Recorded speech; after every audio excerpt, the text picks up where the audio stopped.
I spent 200 hours planning my best friend's wedding for free. When I heard her call me a farmer slave girl behind my back, I texted her that I wouldn't attend. When I asked why she said it, she shrugged and said, "It's not my fault you grew up poor." I just stared at the message. That was 4 months ago. Yesterday, she was sentenced to prison. Vanessa was my ride or die, so when she asked me to be her maid of honor, I happily accepted. I spent months planning, accounting for everything. Her tastes were extremely specific, so I had to make sure I didn't mess up anything. The napkin color, menu font, tablecloth material, all accounted for, all meticulously chosen by me. There were some days that I was so swamped with her, free of charge wedding planning, that I literally had to ask for days off of my literal job so I could focus. But I figured it was worth it, because I wanted Vanessa to have the beautiful day she deserved. Until one day, when I found out the truth about how Vanessa saw me. Up to this point, I had put in around 200 hours of free labor into building Vanessa's wedding. I had rescheduled doctor appointments and dates, all to work around her schedule. I heard her talking to her other friend in the changing room. Yeah, sometimes I wish Lily, me, wasn't so low class. I mean, it's just embarrassing being seen with her. But at least when people see her working for me, they assume she's just an underpaid worker, which is an upgrade from the farmer slave girl vibe she's always giving off. A sudden rush of emotion pressed against my eyelids. I felt my knees buckle,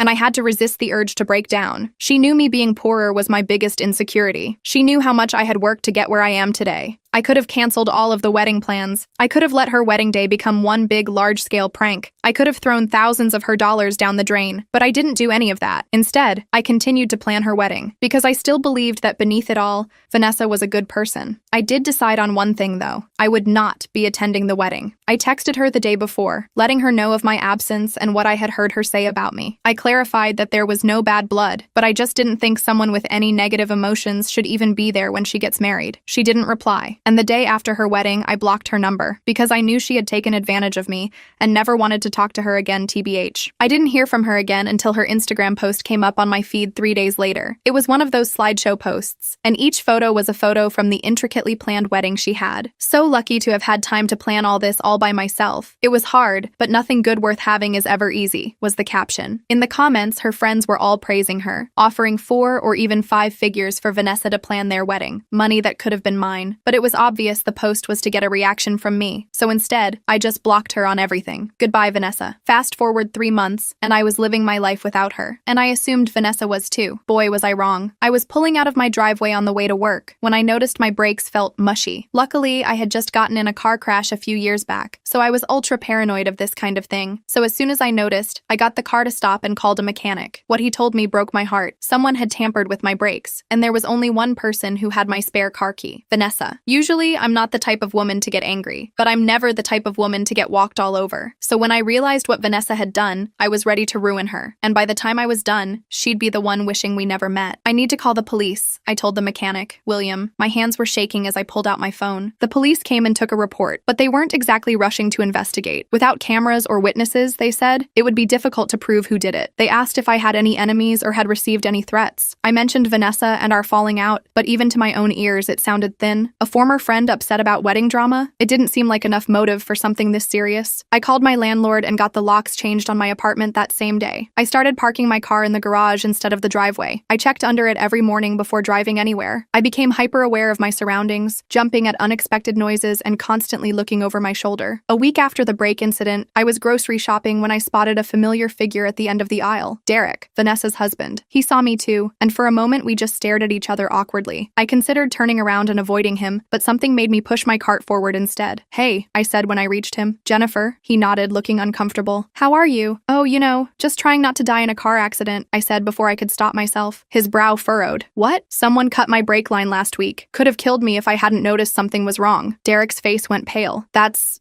horrible. Do they know who did it? I shrugged. I have my suspicions. He looked down at his shopping basket, then back at me. Look, Jennifer, I don't know what happened between you and Vanessa, but she's been different since the wedding. Angry. Obsessed with you betraying her. I've tried to talk to her about it, but she won't listen. She told everyone she planned that entire wedding herself, I said, unable to keep the bitterness from my voice. After I spent hundreds of hours doing it for free, Derek at least had the decency to look ashamed. I know. I tried to tell her that wasn't right, but she just got angry with me too. Said I was taking your side. We stood there awkwardly for a moment, the fluorescent lights buzzing overhead. Be careful, Jennifer, he finally said. I'm worried about her behavior lately. She's not acting like herself. That conversation shook me more than I wanted to admit. If her own husband husband was concerned about Vanessa's state of mind, I definitely needed to take this seriously. I went home and ordered a security camera for my front door, plus motion sensor lights for around my house. The next day at work, I couldn't focus. I kept thinking about Vanessa, about our friendship, about how it had all gone so wrong. Had she always seen me as beneath her? Had I just been too blind to see it? Or had something changed over the years? I decided to do some digging. I went through old photos on my phone, looking for clues I might have missed. There were hundreds of pictures of us together, at concerts, on road trips, at parties, just hanging out at each other's places. We looked happy. We looked like equals. But as I scrolled through more recent photos, I started noticing a pattern. In the last year or so, Vanessa had started positioning herself differently in photos, always standing slightly in front of me, always making sure her outfit was more prominent, her jewelry more visible. There were subtle signs of her pulling away, asserting her superiority. I went deeper, checking social media posts from before I'd blocked her. Her captions had changed too. Earlier posts about us were all "my bestie" and "love this girl." More recent ones had shifted to things like taking Jennifer out for a treat or showing her how the other half lives, as if she was doing me a favor by being my friend. The more I looked, the more obvious it became. Our friendship had been changing for a while, and I'd been too loyal, too trusting to see it. The wedding planning had just brought it all to the surface. That night, I got a text from an unknown number. "You should have just shown up to the wedding. Now you've made things worse for yourself." I nearly dropped my phone. I didn't respond, but I took a screenshot and added it to a folder I'd started keeping of evidence, just in case. The next morning, I woke up to an email notification from my credit card company about suspicious activity. Someone had tried to make several large purchases in my name overnight. I immediately called the company and discovered that someone had attempted to open 3 new credit cards using my social security number and address. Identity theft. Great. Just what I needed. I spent my entire lunch break on the phone with credit bureaus, placing freezes on my credit reports and filing fraud alerts. I had no proof it was Vanessa,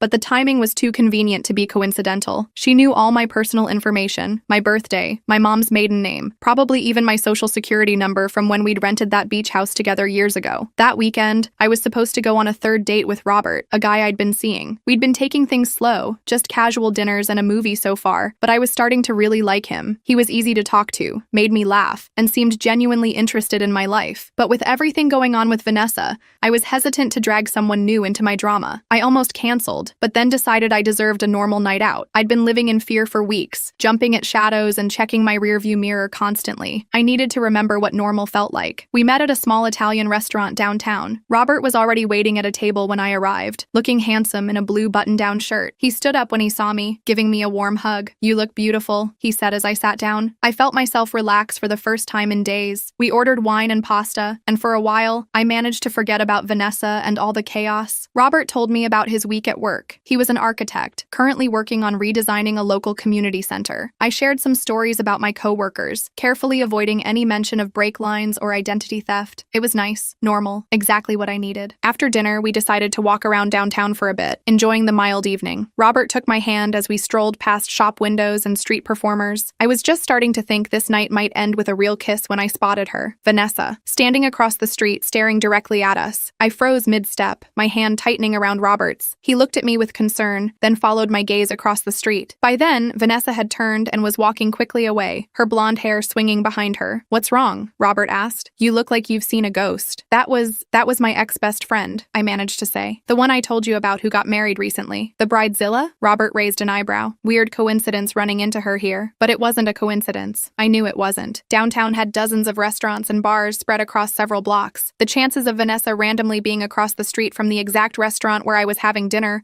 were astronomically low. She was following me. The rest of the date was ruined. I tried to act normal, but I kept looking over my shoulder, expecting to see Vanessa watching us. Robert noticed my distraction and suggested we call it a night. He walked me to my car, looking concerned. "Is everything okay, Jennifer? You seem really on edge." I hesitated, then decided to be honest. "I think my ex-friend is stalking me, and I think she might have tampered with my car brakes last week." To his credit, Robert didn't immediately back away or call me crazy. Instead, he looked alarmed. "Have you gone to the police?" "They took a report about the brakes, but they said there wasn't much they could do without evidence." Robert insisted on following me home to make sure I got there safely. He even checked under my car before letting me drive it. When we got to my place, he waited while I unlocked the door and checked inside. "Text me when you lock up," he said before leaving, "and call me if anything weird happens, okay? Anytime, day or night." I appreciated his concern, but as I locked my door and set my security system, I couldn't help feeling that I was dragging him into something dangerous. Maybe it would be better to keep my distance until the Vanessa situation was resolved, however that might happen. The next morning, I woke up to another text from the unknown number. He's not good enough for you. But then again, who would be? A chill ran down my spine. She had been following me. She had seen me with Robert. This wasn't just in my head. I decided it was time to take more direct action. I couldn't live like this, constantly looking over my shoulder, wondering what she might do next. I needed to confront her, to end this once and for all. I knew where she worked, the real estate office downtown where she'd been for the past 5 years. I decided to go there, to talk to her face to face in a public place where she couldn't make a scene without damaging her professional reputation. I dressed carefully that morning, choosing an outfit that was polished and professional. If Vanessa thought I was low class, I wanted to prove her wrong. I put on my best work dress, did my makeup perfectly, and even wore the pearl earrings my grandmother had given me for college graduation. The real estate office was busy when I arrived. A receptionist greeted me with a practiced smile. "How can I help you today?" "I'm here to see Vanessa Mitchell," I said, trying to sound confident. "Do you have an appointment?" "No, but she'll want to see me. I'm Jennifer, an old friend." The receptionist's smile faltered slightly. "Let me see if she's available." She picked up her phone and murmured something I couldn't hear. A moment later, she hung up and pointed to a door at the back of the office. She said, "You can go right in." I walked through the office, aware of curious glances from other agents. Vanessa's door was slightly ajar. I knocked once, then pushed it open. She was sitting behind her desk, looking exactly as I remembered. Perfectly highlighted blonde hair, expensive blouse, flawless makeup. She didn't look surprised to see me. In fact, she looked like she'd been expecting me. "Jennifer," she said coolly. "What a surprise." I closed the door behind me and took a deep breath. "We need to talk." "About what?" She leaned back in her chair, the picture of casual indifference. "About you tampering with my car. About you trying to steal my identity. About you following me on my date last night." She laughed, but it didn't reach her eyes. "That's quite an accusation. Do you have any proof?" "Don't play dumb, Vanessa. I know it was you. No one else has my spare key. No one else would have a reason to hurt me." "Hurt you?" She raised an eyebrow. "You're the one who hurt me. You abandoned me the day before my wedding, after I trusted you with everything. After I spent months planning your entire wedding for free," I countered. "After I heard you call me low class and a farmer slave girl. After you took credit for all my work." She shrugged, examining her manicure. "It's not my fault you're so sensitive. It was just girl talk. You weren't supposed to hear it. So you admit you said those things?" "I admit I was frustrated with your constant need for validation, always wanting me to praise you for doing basic tasks, always reminding me of your sad background like it was my fault you grew up poor. I felt like I'd been slapped. This wasn't the Vanessa I thought I knew. This was someone else entirely. Cold, cruel, calculating. I want my key back," I said, trying to keep my voice steady. "And I want you to stay away from me. No more following me, no more messing with my car, no more texts from unknown numbers." She tilted her head, studying me. "I don't know what you're talking about, but if you're so worried about your car, maybe you should get a new one." "Oh wait, you can't afford that, can you?" I leaned forward, placing my hands on her desk. "Listen carefully. I have a file of evidence. The mechanic's report about my brake line, screenshots of the fraud alerts, security camera footage of my front door. If anything else happens to me, anything at all, that file goes straight to the police." It was a bluff. I had some evidence, but nothing concrete linking it to Vanessa, but she didn't know that. For a moment, I saw uncertainty flicker across her face. Then her mask of indifference slipped back into place. "You should go, Jennifer. I have clients coming in soon." "I mean it, Vanessa. Stay away from me." I turned and walked out, my heart pounding. I wasn't sure if my bluff had worked, but at least I'd made it clear I wasn't going to be an easy target. As I drove home, I felt a strange mix of emotions. Relief at having confronted her, fear about what she might do next, and deep sadness about what our friendship had become. 15 years of memories, tainted by the knowledge that she'd never really respected me, that she'd seen me as someone beneath her all along. When I got home, I checked my mailbox and found an envelope with no return address. Inside was my spare car key and a note that simply said, "This isn't over." I should have felt relieved to have my key back, but instead, a cold dread settled in my stomach. Vanessa wasn't done with me. This was just the beginning. That night, I couldn't sleep. I kept replaying our conversation, thinking of all the things I should have said. I checked my doors and windows multiple times, jumping at every creak and groan of my old apartment building. Around 2 a.m., my phone rang. Unknown number. I let it go to voicemail, my heart racing. A minute later, the notification popped up. I hesitated, then played the message. Heavy breathing. Then Vanessa's voice, slurred and angry. "You think you can threaten me? You're nothing, Jennifer. Nothing. I made you. I gave you a taste of a better life. And this is how you repay me? It should have been you thanking me in my wedding speech. You should have been grateful I even let you be part of my special day." I saved the voicemail and added it to my evidence folder. Then I blocked the number,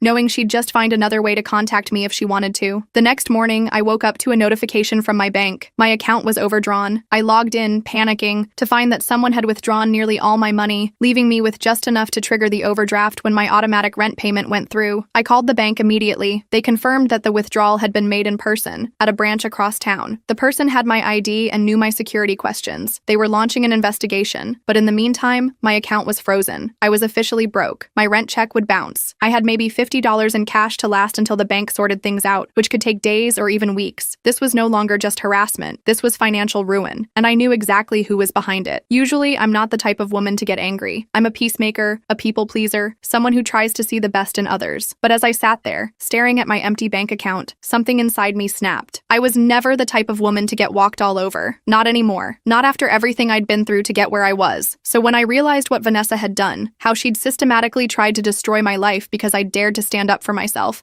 I was ready to fight back, and by the time I was done, she'd be the one wishing we never met. I sat in my apartment that night, eating ramen noodles because it was literally all I could afford. The irony wasn't lost on me, back to square one, just like my college days. But this time it wasn't because I was working towards something better. It was because Vanessa had deliberately pushed me back down. I pulled out a notebook and started making a list of everything Vanessa had done. 1. Tampered with my car brakes. Attempted murder. 2. Identity theft. 3. Stalking. 4. Bank fraud. 5. Those creepy texts and voicemails. Then I made another list. What I had as evidence: 1. Mechanics report about the brake line. 2. Credit fraud alerts. 3. Bank records of the unauthorized withdrawal. 4. That voicemail where she basically admitted to everything. 5. Her returning my key with that threatening note. It wasn't nothing, but it still felt circumstantial. Would the police take it seriously now? Maybe. But I didn't just want Vanessa to get a slap on the wrist or a restraining order she'd probably ignore. I wanted her to feel what I was feeling: exposed, vulnerable, betrayed. I called Robert, even though it was late. He answered on the second ring, sounding concerned. "Hey, you okay? It's almost midnight." I gave him the quick version of what had happened with my bank account. He offered to lend me money to get through the next few weeks, which was incredibly sweet, but not why I'd called. "Thanks, but that's not why I'm calling. I need advice. How would you handle someone who's trying to systematically destroy your life?" There was a pause. "Legally, right? You're asking for legal options? Sure, let's start there." He suggested filing for a restraining order, hiring a lawyer, maybe even going to the media if the police wouldn't help. All reasonable suggestions that a normal, rational person would follow. After I hung up with Robert, I opened my laptop and started doing research. I needed to understand exactly what I was up against and what I could legally do to fight back. First, I looked up Vanessa's real estate listings. She had several high-end properties that she was the exclusive agent for. Her commissions on those alone would be in the tens of thousands. No wonder she thought she could get away with anything. She had money to burn. Next, I checked her social media profiles. Even though I'd blocked her, I could still see her public posts by logging out. Her Instagram was full of perfectly staged photos of her perfect life, brunches at expensive restaurants, weekends at luxury hotels, designer shopping sprees, and of course more wedding photos with that same lying caption about planning it all herself. But what caught my eye was her most recent post, a professional headshot with an announcement that she'd been nominated for Realtor of the Year by the local real estate association. The ceremony was in 2 weeks. According to the caption, it was the highest honor in local real estate and would cement her reputation as the city's premier luxury property specialist. This award clearly meant a lot to her. Her entire identity was wrapped up in being successful, in being admired, in being better than people like me. I kept digging. The Real Estate Association had strict ethical guidelines for their members. Fraud, criminal activity, or conduct unbecoming a professional realtor could result in expulsion from the association and loss of certain certifications. I smiled for the first time in days. I finally had a plan. The next morning, I went to the police station with my folder of evidence. The officer who took my report seemed more interested this time, especially when I played Vanessa's drunken voicemail. "That definitely adds credibility to your claims," he said, making notes. "We'll investigate the bank fraud right away. That's a serious felony." I felt a small sense of satisfaction, but I knew the police investigation would take time, and I needed to act before that award ceremony. Next, I went to my bank in person. I explained the situation to the manager, showing her the police report. She was sympathetic and expedited my fraud claim, giving me temporary access to a small amount of emergency funds while they investigated. "We take fraud very seriously," she assured me. "If someone used fake ID to access your account, we have security camera footage we can provide to the police." Things were starting to look up, but I wasn't relying on just the official channels. I had my own plan in motion. That evening, I created a new email address using a VPN. I drafted a careful message to the Real Estate Association's Ethics Committee, outlining Vanessa's actions with attached evidence. I didn't send it yet. This was my nuclear option, and timing would be everything. The next day, I got a call from a detective who'd been assigned to my case. "Ms. Adams, this is Detective Rodriguez. I'm looking into your complaints against Vanessa Mitchell." I answered all his questions, providing copies of everything in my evidence folder. He seemed particularly interested in the brake tampering. "That elevates this from harassment to attempted bodily harm," he explained. "We're taking this very seriously." After I hung up, I felt a weight lift from my shoulders. Someone was finally listening to me, but I wasn't about to sit back and wait for the justice system to work its magic. I had more moves to make. I called Derek. I wasn't sure he'd even talk to me, but to my surprise, he picked up. Jennifer, is everything okay? Not really. Has Vanessa been acting strange lately? More secretive than usual? Maybe making unexplained withdrawals from your accounts? There was a long pause. Why are you asking? I gave him a sanitized version of what had been happening. I could hear his breathing change as I spoke. She's been staying out late, he finally said. Coming home drunk, checking her phone constantly. I actually thought she might be having an affair. Check your accounts, I suggested, and maybe your credit report too. He promised he would and thanked me before hanging up. I felt a little bad using him like this, but I needed allies, and Derek might be the only person who could get through to Vanessa. The next few days were quiet. Too quiet. I kept expecting another attack from Vanessa, but nothing happened. No weird texts, no financial surprises, no sightings of her following me. I almost found it more unsettling than the active harassment. I used the time to get my life back in order. The bank unfroze my account and restored my stolen money. I installed better security on my apartment, new deadbolts, window locks, even a doorbell camera. I changed all my passwords and security questions. I started parking my car in a secure garage instead of on the street. A week after our confrontation, I got a text from Derek. Can we meet? It's important. We arranged to meet at a coffee shop downtown. He looked terrible. Unshaven, dark circles under his eyes, clothes wrinkled like he'd slept in them. I checked everything like you said, he told me, his voice low. She's been moving money around, taking out cash advances on our credit cards. When I confronted her, she just laughed and said I wouldn't understand. I'm sorry, I said, and I meant it. Derek was collateral damage in Vanessa's vendetta against me. There's more, he said, sliding his phone across the table. I found these on her laptop. They were screenshots of conversations between Vanessa and someone named E, probably Elizabeth, her bridesmaid. They were discussing me, and their plans were far worse than I'd imagined. Need to teach her a permanent lesson, Vanessa had written. Brakes didn't work. Maybe something at her apartment next? Don't do anything stupid, E had replied. Scared is enough. Not for me, was Vanessa's chilling response. I felt sick. This wasn't just revenge anymore. This was something darker, more obsessive. I'm filing for divorce, Derek said, taking his phone back. And I've saved copies of everything. I'll testify if you need me to. I thanked him, genuinely touched by his support. As we were leaving, he hesitated, then gave me a quick hug. Be careful, Jennifer. I don't think she's going to stop. That night, Detective Rodriguez called with an update. They'd identified Vanessa on the bank's security footage, wearing a wig but clearly recognizable. They were preparing to bring her in for questioning. We'll call you once we've spoken with her, he promised. In the meantime, stay vigilant. I should have felt relieved, but instead, I felt a growing sense of dread. If the police brought Vanessa in, she'd know I was fighting back. She might escalate before they could build their case. The next morning, I woke up to the smell of smoke. Faint, but unmistakable. I jumped out of bed and ran to my living room, where a small fire was burning on my welcome mat inside my apartment. Someone had slid something burning under my door. I grabbed my fire extinguisher and put it out quickly, hands shaking. Once the immediate danger was past, I noticed a partially burned note in the ashes. Next time you won't wake up. I called 911, then Detective Rodriguez directly. Within an hour, my apartment was crawling with police and fire investigators. They confirmed it was arson. Someone had soaked a rope in accelerant, lit it, and pushed it under my door. This is attempted murder, Rodriguez told me grimly. We're bringing her in today. I nodded, too shaken to speak. After they left, I packed a bag and went to a hotel. I couldn't stay in my apartment, not after this. From my hotel room, I made 2 calls. First to Robert, explaining what had happened and why I needed some space. He was understanding but worried. Please let me help, he said. You shouldn't be alone right now. I'll be okay, I assured him. The police are involved now. It's almost over. My second call was to my boss, asking for a few days off. I explained I was dealing with a stalker situation and needed to handle some legal matters. She was surprisingly supportive, telling me to take all the time I needed. That afternoon, Rodriguez called again. We brought Ms. Mitchell in for questioning. She denied everything, claimed you were harassing her, but we have the bank footage, and we're getting a warrant for her devices based on the arson attempt. What happens now? I asked. We're charging her with fraud, arson, and attempted murder. She's being processed as we speak. I should have felt victorious. Instead, I just felt tired. This whole nightmare had drained me completely, but I still had one more move to make. I opened my laptop and finalized that email to the Real Estate Ethics Committee, attaching police reports, bank records, and screenshots of Vanessa's threatening messages. I added details about the arson and her arrest. Then I hit send. For good measure, I sent similar emails to the local newspaper's crime reporter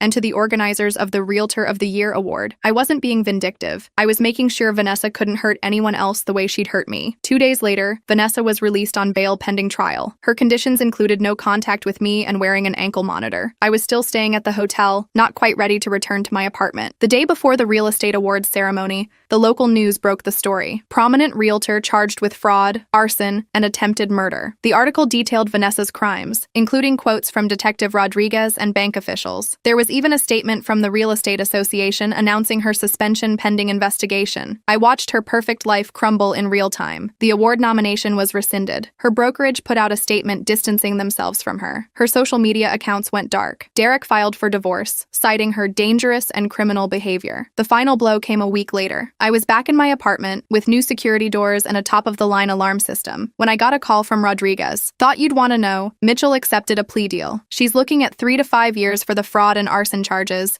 The attempted murder was dropped as part of the deal, but she's still going to prison. I thanked him and sat in silence after hanging up. It was really over. Vanessa would go to prison. Her career was destroyed. Her marriage was over. Her reputation was in tatters. I didn't feel the satisfaction I'd expected, just relief that I could finally move on with my life. 6 months later, things were almost back to normal. I'd been promoted at work. I was still seeing Robert, taking it slow but heading in a good direction. My apartment felt safe again. I even made new friends, real ones who valued me for who I was, not what I could do for them. No one asked me to plan their wedding for free or made snide comments about my background. Sometimes I thought about Vanessa, wondering if prison had changed her, if she regretted what she'd done, if she ever thought about our friendship and how it all went so wrong. But mostly, I thought about how much stronger I was now, how I'd stood up for myself when it mattered most, how I'd refused to be a victim. I didn't need Vanessa's approval anymore. I didn't need to prove I wasn't low class or a farmer slave girl. I knew my worth, and that was enough. The last time I heard anything about Vanessa was from a mutual acquaintance who'd visited her in prison. Apparently, she'd asked about me, wanted to know if I was still talking about her. The acquaintance told her I never mentioned her name anymore, and it was true. Vanessa had once been a huge part of my life, but now she was just someone I used to know, someone who taught me an important lesson about standing up for myself. I never planned another wedding, but I did plan a pretty awesome life, one where I was the priority, not someone else's vision of perfection. And honestly, that was way more satisfying than any revenge could ever be.